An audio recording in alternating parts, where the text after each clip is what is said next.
so you can then see the difference in height and the difference in pace that you get from doing those things. And having two boats, really quite close to each other, you can get away with that. And the wind here, I guess, if it's blowing east or west, it's relatively stable. It's much less stable if it's blowing off the land. But if it's blowing east or west, then it's reasonably stable. That the shifts aren't going to be massive, so you can easily go out and practice that type of stuff with at least two boats and get some benefit of doing that with each other.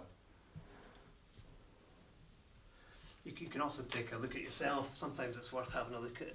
I could get over tight or over anxious about things, and if you start jumping about in your seat and start moving, if you've got the helm up, I do the same thing as Andy and put the helm, try and reset myself. So maybe sit, lean out, try and relax, have a long breath out. Try, if we looked at the sails, if it's nothing else, then it's got to be me. So it's just breathe in, breathe out, get your heart rate down. Just try and find that happy place again, where you're not jumping about, you're not shouting at the crew for having a hally too tight after the start or whatever it is. So you're back in your place where you're concentrating on the two ties, which is where you 90% of the time your eyes should be. And just change the subject slightly again. When you're tacking, in your mind, how many boat lengths you always think you're losing every time you tack? I'll just be curious to what your philosophy was there when you're racing. So every time you tack, how many sort of boat lengths do you think you're losing against your opposition? Depends if they're attacking as well. Well, they're not. The light winds, if you practice your roll tack, you lose very little. Mm-hmm. And then from medium winds onwards, you're losing 1-2 boat lengths. Mm-hmm.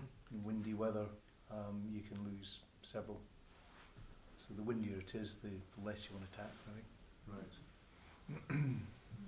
Titch gains boat lengths when he tacks. I think. Yeah. So one thing about tacking as well, especially in light weather, you should look for a little patch of wind, perhaps, where you can come out of the tack, accelerate out of the tack. If you tack and you could sail into a bit of dead wind, and then you want to tack to get into the wind over there, but sometimes you've just got to not tack, have a breath, give it another couple of boat lengths, because there's a little ripple there, and then tack in the ripple of wind, instead of tacking in nowhere. When you tack in nowhere, you might find yourself stuck there. But it's sometimes a difficult decision. And you view it as